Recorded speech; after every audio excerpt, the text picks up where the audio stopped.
we're good now, and we're not gonna talk about it just because at step one, I feel like we're afraid to share our own Yeah. stories, and then with those stories, it's not. I always say this. I err on like the details of the story because ultimately the details and the gossip of what happened and what it is, right? It ultimately is less important than the thoughts that are going on in my head, the beliefs that I now have as a result of those things, or beliefs I have about myself and the world, and how those things are the real gritty things. I the thoughts that happen in my head toward other people. We don't want to share those. But, if the societal pact just wanted to shift to, hey, I also feel incredibly unworthy. I feel incredibly um broken and I don't feel perfect. And it's because of this. And then how and then you take the leap of faith that somebody else is going to admit the same things. And then that's a real community. Like there's real opportunity for connection. If just the title of your podcast, your story, but like my story matters. That's right. Welcome to the Your Story Matters podcast with Branon Dempsey.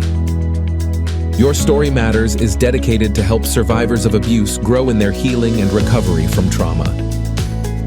While we may not be able to change our beginning, we do have the power to change the ending. We hope that you'll be inspired by today's message because you matter. Your healing matters because your story matters. Here's Branon.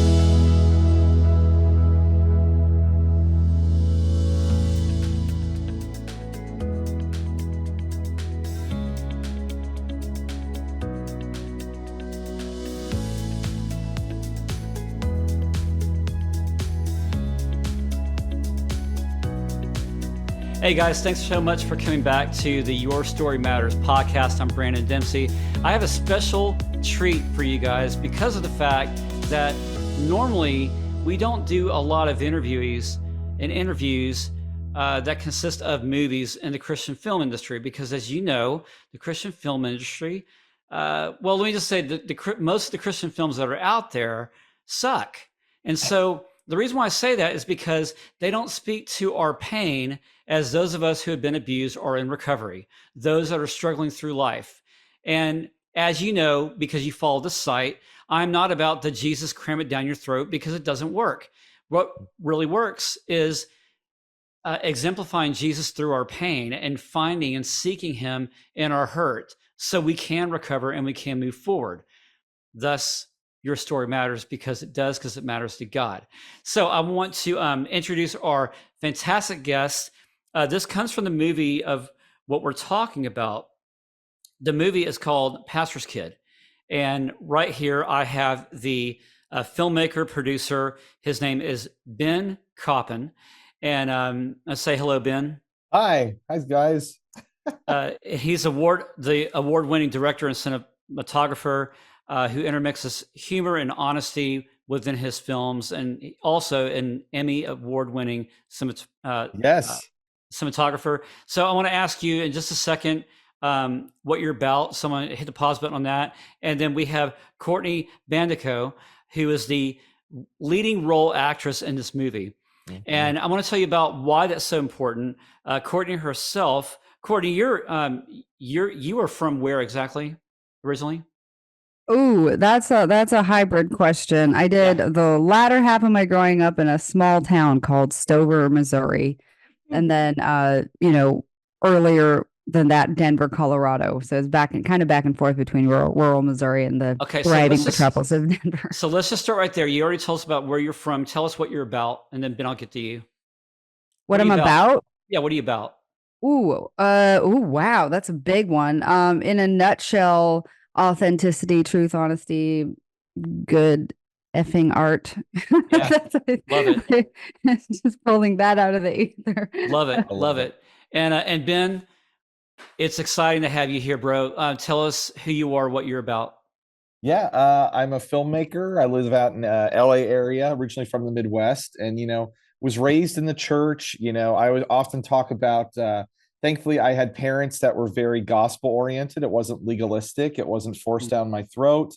Got taught deep biblical truth growing up in ways. And my mom actually had a really rough past that I'm really thankful she shared with us, with some addiction to alcohol. We had family members who were alcoholics. We have kind of some trauma in the past of our family dealing with that. My mom later went on to work with at-risk teens, and I helped with her in kind of that ministry she was working with. And so we dealt with cutters, suicidal people, depression, kids selling their prescription medicine at school, all of that kind of stuff was what we experienced. And I think what was beautiful was to see God, to me, was never in this holy box of the church. Not that he wasn't there, but it was about the true gospel, and seeing God was in the midst of that mess, right? It was in the midst of having something for people to hold on to, having something for someone to hold on to while working through this process. It was never just this perfect, I accept Jesus and now everything is perfect. That's not how life worked. And so going into the film industry and making film, that's kind of been the goal, is to share stories. And we've really wanted to tell a story of faith. And that's kind of where Pastor's Kid came in.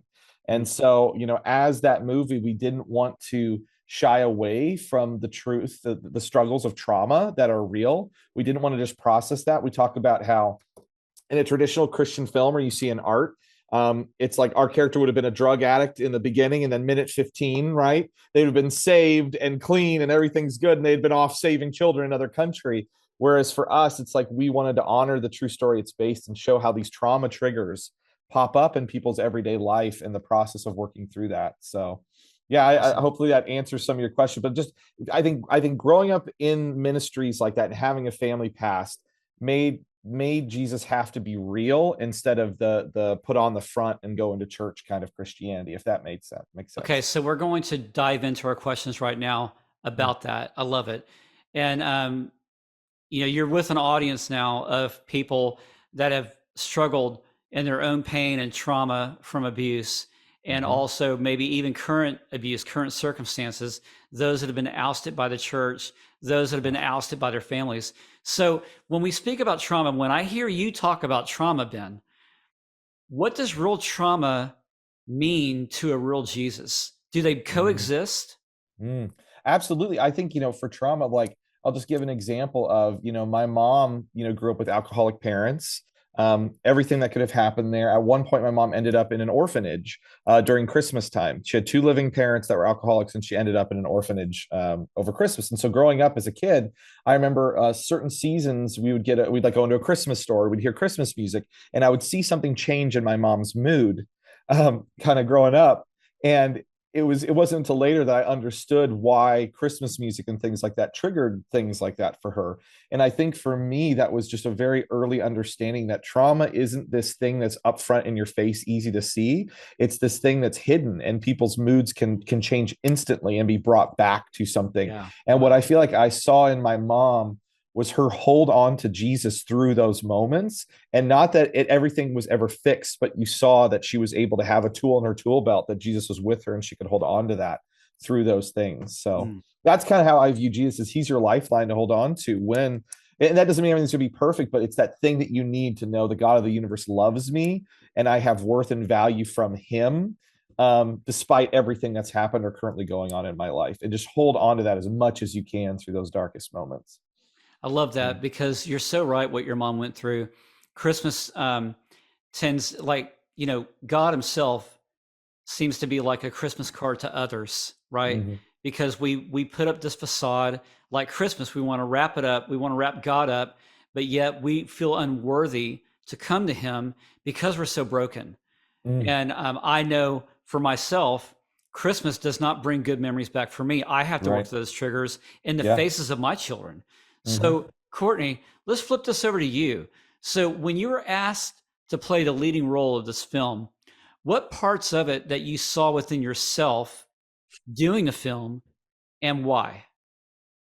I say this all the time, out of a conversation, one of the first conversations I had with Ben, I asked him who this movie was for.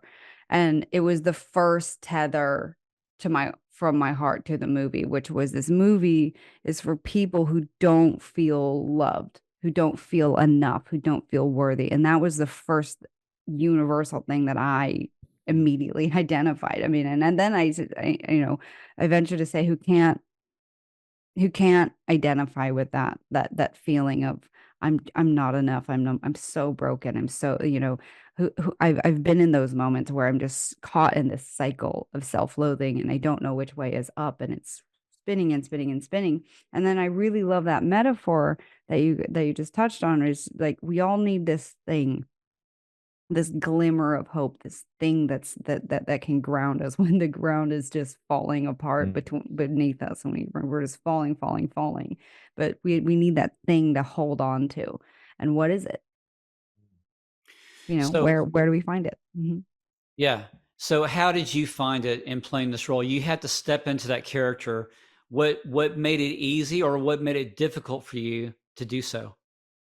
So it's hard to judge on whether it's easy or difficult. I don't really say on that spectrum, because I do say it's a labor of love. Does it take a lot of introspection? Does it take a lot of hours? Does it take a lot of energy? Absolutely. But ultimately it's redemptive. It's cathartic if you can if you do it. If you break through all your barriers and do what's scary, and then ultimately fail or not, the fact that you did it, it's amazing. So anyway, all that to answer your question, which was, what was the question again? How are you able to step into that role? And Yeah.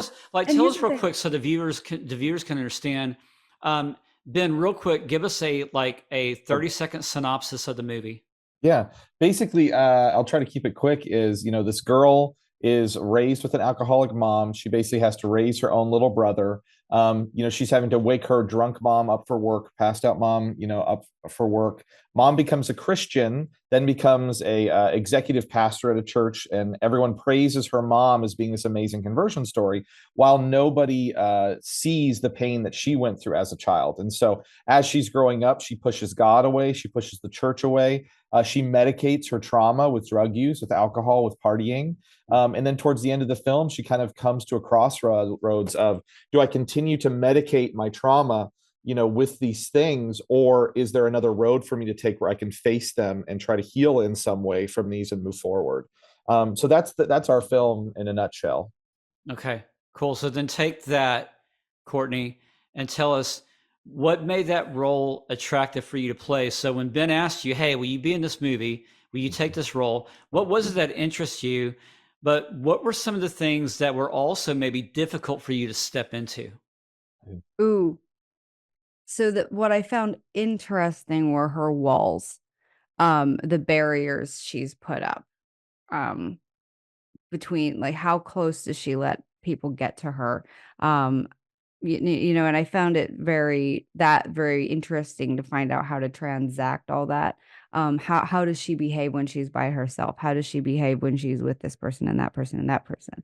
I mean, because I think we all have our versions, of who we are and what we let people see in public. And and I think we did it successfully. She's different when she's alone and versus when she's around people. So I found that very interesting. Difficult. I don't know about difficult. I will say ultimately what I brought that was extremely personal was the mother stuff. I mean, I just think the whole story is about the mom, this woman, is Riley's the main character. The whole story is, one girl's relationship with her mom, a very complicated one of forgiveness. And then in order to get to that at all, the step one in the style of acting I do is what's my relationship to my mom? What's my spiritual journey? What is all that? And then I had to really look and dig and deep into that. And then, wild that you're asking me that. No, it's so funny that it's all coming back to me now. Yeah. So I said, oh, wow. So in the movie, not to ruin it, she may or may not forgive her mom. And so there were parts where there was a hypothesis I had. I was like, what if on screen I forgave my mother? And then, just because in the style of acting I do, it's just, hey, it's at the end of the day, it's my life that I'm using to bring this character to life. And it's not, and that you could call it difficult, but I really honestly think that, why we get into art making is, yeah, you got to pull apart yourself into that. So if you don't mind telling us, if you don't mind telling us, what was part of your pain that you had to bring forward to really emulate that character? For sure. I mean, completely happy. So there have been periods of my life where I was estranged from my mother, and it's very, however present she was in my life, and then there were periods of life when she was gone. I never didn't want her there. I always, and then I think that helped Riley as well, was even when she's gone, even when Riley's pushing away her mom or the church or Jesus, like, even though I'm pushing it away, I never didn't want her there. It's just, but it was that wrestle, of mine too, that I think I was able to infuse into the character as well, just because there were certain things that just I identified and aligned with so much that, and if I'm going to do this character, I have to bring it. I have to bring it. So let's show a quick clip. Take us through that part. Where is that part in the movie where she has that crossroads of forgiving her mom or not? Take us through that. Oh, wow. I love this. It's at the end. I don't want to give it away, but it's at the end. I remember having a conversation with my coach, and I said, okay, this is the end of the movie. It's probably a deal or no deal. At the end of the movie, this is real. Something has to be going on with me. And so at the end, we see this, Ben has called this movie a slow burn. We see this character, Ben, I'm quoting you, Go for it, yeah. There's cracks, her heart is slowly being cracked open. The walls are slowly being like tapped on, and we see it all come out. And then at the end of the movie, camera's rolling. What's going on in my head? Because at the end of the day, it's my head, my brain, to bring to life the character. I mean, that's the very esoteric way to talk about acting. I hope you can bear with me there. But it's my mom. Can I forgive her? Can I see her for her flaws? Because it's not just Riley's flaws. It's really, can I forgive her for being human? Can I forgive myself for being human? Is there space for all of that? And so that's everything where it comes rushing in. And then I said, can I also have that come rushing in for Courtney? Watch the movie. All right, we'll see. Well, people, let's go. Successful or not. So everybody, let's take a quick look at this section of the film. Hope you enjoy.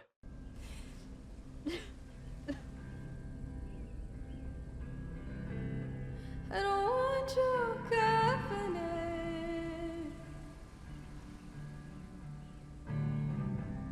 I didn't need your faithfulness.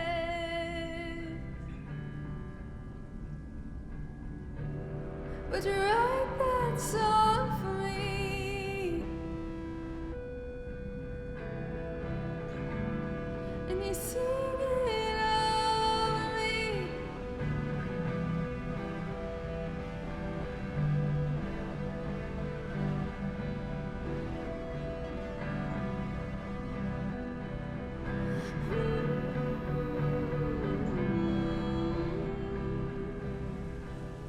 Are you done yet?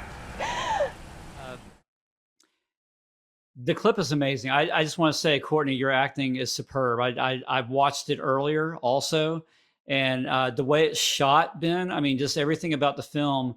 It's got a great flow to it, and I think that a lot of people can relate to that scene. And I just want to know, like, from both of you, Ben, you go first.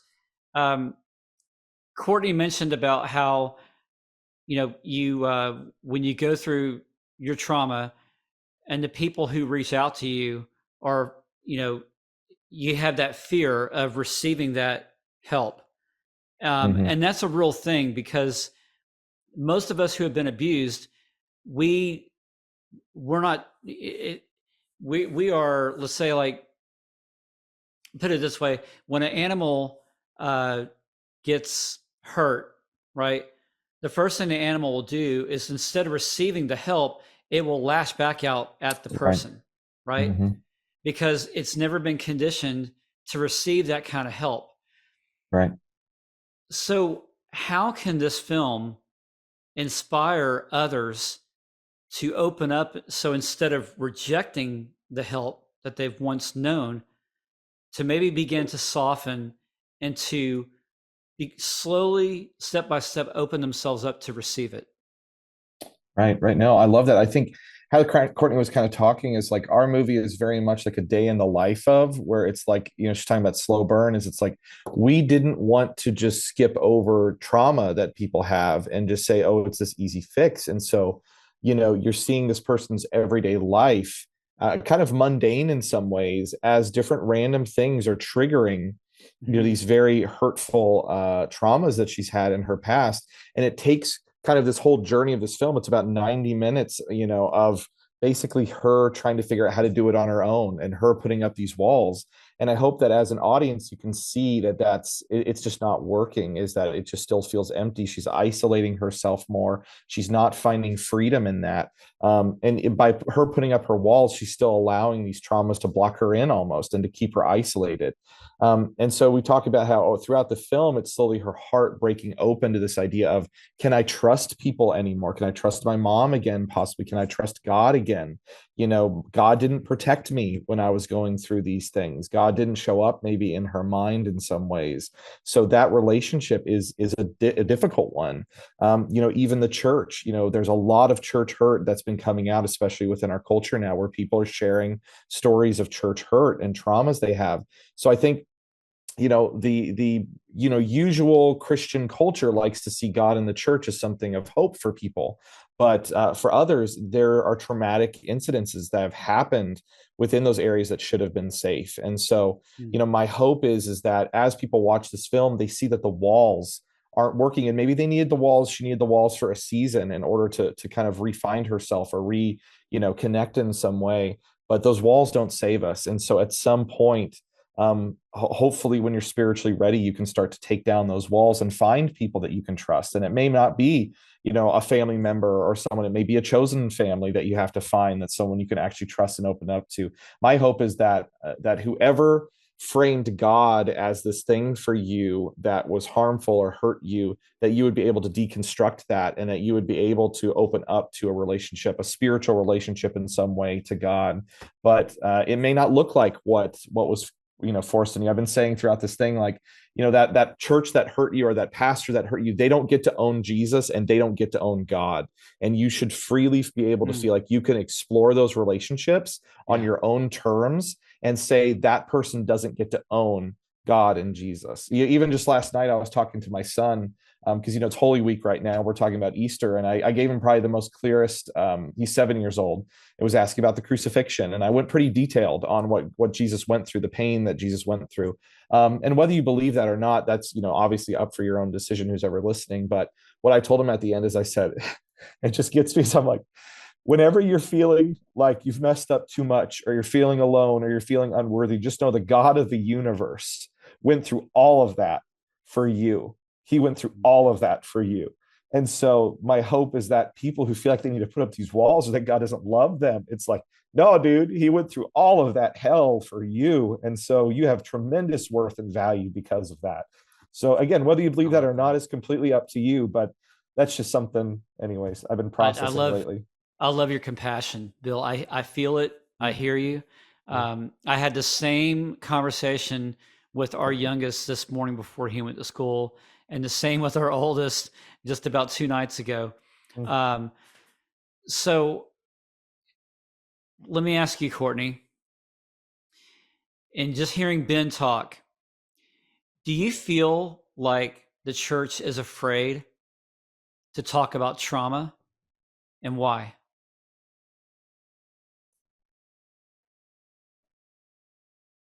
Afraid? Yeah. I don't know. I mean, we do a I great think job preaching it, right? Mhm. We do a great job talking about how you need to be healed, how you need to walk in the light, you need to do all Mhm. these good things. But when it comes to somebody's hurt and pain, and maybe they've even chased down the pastor after the Mhm. sermon, Mhm. and the pastor does not exhibit that unconditional love that that person needed. And yet he just got through talking, or she just got through talking about the very things that we need to be emulating for folks. And Mhm. yet the church is not showing that themselves. How I does that cut wonder across your grain? I wonder so what so I, I like this conversation about fear. And really what are we afraid of? Um, and just like I touched on, I always think step one is what am I afraid to look at in myself? And Yeah. then if I had and then I think I could if I could encourage um a self introspection that ultimately leads to compassion for oneself Oh, yeah, and yeah. not and not and if we could just etch away at the self-loathing, then I think we can look at somebody else's. And I think that's really ultimately, if we're afraid, that's what we're afraid of. We're afraid of the things inside ourselves. And Mhm. so I think what's happened is there's just been this societal understanding, the societal pact that we're just not going to talk about it. The societal Yeah. pact that we're just going to say, I'm good. I'm good. We're all here. We've all accepted Jesus. We're all just we're good now. And we're not gonna talk about it. Just because at step one, I feel like we're afraid to share our own Yeah. stories. And then Yeah. with those stories, it's not I always say this, I err on like the details of the story because ultimately the details and the gossip of what happened and what it is, right? It ultimately is less important than the thoughts that are going on in my head, the beliefs that I now have as a result of those things, or beliefs I have about myself and the world and how those things are the real gritty things. I the thoughts that happen in my head toward other people. We don't want to share those. But, if the societal pact we just wanted to shift to, hey, I also feel incredibly unworthy. I feel incredibly broken and I don't feel perfect. And it's because of this. And then how and then you take the leap of faith that somebody else is going to admit the same things. And then that's a real community. Like Right. there's Right. real opportunity for connection. If just the title of your podcast, your story, but like my story Yeah. matters. That's right. And then, so yeah, if we're going to talk about really what we're afraid of, I really just think we're afraid to look at ourselves. Right. And so we don't Yeah. look at anybody else either. Yeah. Well, and it's easier Go, then to Ben. also say is to say, oh, look how bad they are. That's what they like to do. There likes to be this like, well, look, no, look at that. They're doing worse stuff. So that way you don't have to look at my stuff. Yeah. Is my stuff can be hidden. I think, a Right. little bit even with this movie, we've been talking about this as a little bit. I think it might be a good analogy for the church and Christian culture, even is like in the faith film world, right? What we've kind of dove into with this movie, right? Faith and family is the same thing, right? They're the exact same thing. Like I've been told by someone before, like, how can you make a Christian movie that my kids can't see? Like that was a comment I got once. And so, as we made Pastor's Kid and wanted to make it real with all the bad words and the real experiences and as honest as possible, we've been saying, well, faith and family is good. It's good for it to us to have that culture that's safe for people, right? But why can't we also break off and have this environment that's more honest and real within Christian art, whether that's through music, whether that's through film, however you want to look at it, that's more raw and real and isn't meant for kids, and that's okay. And I think that's similar to what we've sort of seen in Christian culture. Is I do believe there's a little bit of shift now where people are trying to be more authentic and trying to be more honest about things. But even it's really funny. I had a friend that worked on our film. Actually, he's in Celebrate Recovery at the church that we go to, and that's basically kind of the Christian AA, basically. Yeah. Yep. And he often tells me, he's like, that's where the real church happens. Yeah. It's at Celebrate Recovery, because he's like, there we aren't putting up these walls and we aren't afraid to do these things. And so he's like, though the teaching is good to have on Sunday and it's good to have that community, he's like, the real church happens at these meetings. And so I hope, and I remember growing up in a Baptist church and like the judgment the judgment of like, if someone got divorced, if someone did this, like I got a tattoo at 16 and I was treated like I was the most heathen of heathens, going to church because of having a tattoo. People. Yep.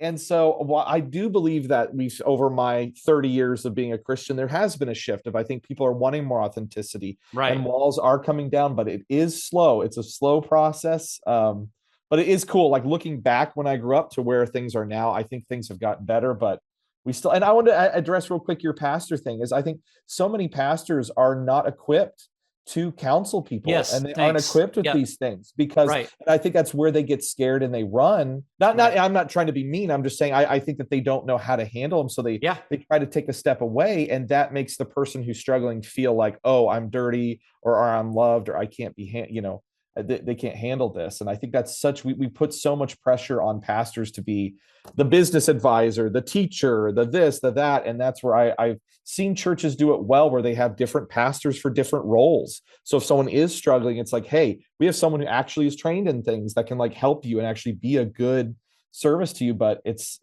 few and far between. I think that you actually see that, unfortunately. Yeah. So, but there's also the other dirty side that we have pastors that live double lives.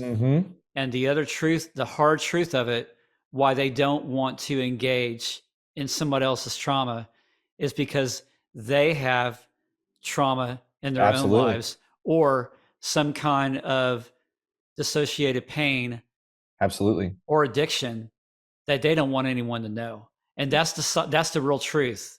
And so it's like Jesus said, you will know a tree by its fruit. And that's a tough, tough realism to swallow. So like, no, it's powerful. Yeah. And it's just effed up all the way. Yeah. That's the reason why so many people turn away from the church. Absolutely. Because their pastor is not being a pastor or the church is not being the church. So for those that are hurting, all right, Ben, tell us, what is your hope that people can be inspired from your film as somehow it can resonate with their story? Absolutely. I think for us, there's so many aspects to that because it depends on the audience member who's coming to the film. The biggest thing is, I would say, whoever you are, Christian or not, wherever you land, try to come in with an open mind. Because if you have been hurt by the church and you've deconstructed and you're wrestling with your faith, or you've walked away from faith, however that looks for good reason.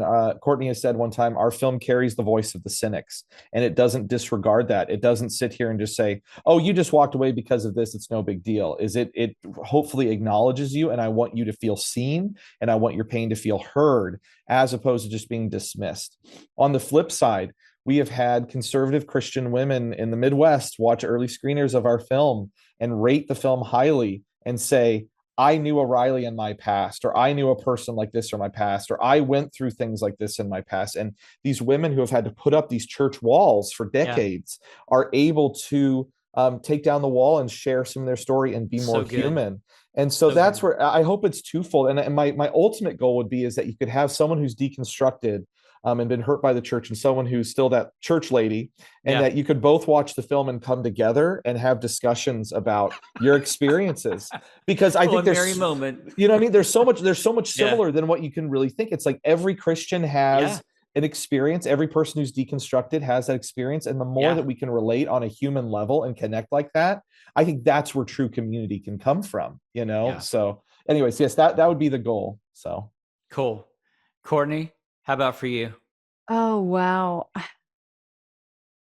I would think ultimately it's just you're never too far gone, you know. And then if anything that this movie could do, it could, if you just say like, hey, you're not alone by any stretch of the imagination. We all feel the same things that you're feeling. We've all gone through things. I mean, but the thing is, when we go through hardship in our life, it feels like you're the only one. I've every time I've hit a dark spot in my life, I've always felt like nobody can relate. There's always been shame laced in there. There's always been beating myself up of like, I should be able to handle this better. Like so many things is just I just hope if there's anybody that it feels alone, they can watch this and say, I'm never too far gone. And there's somebody on the other side reaching out their hand to help. Awesome. That's awesome. I love it.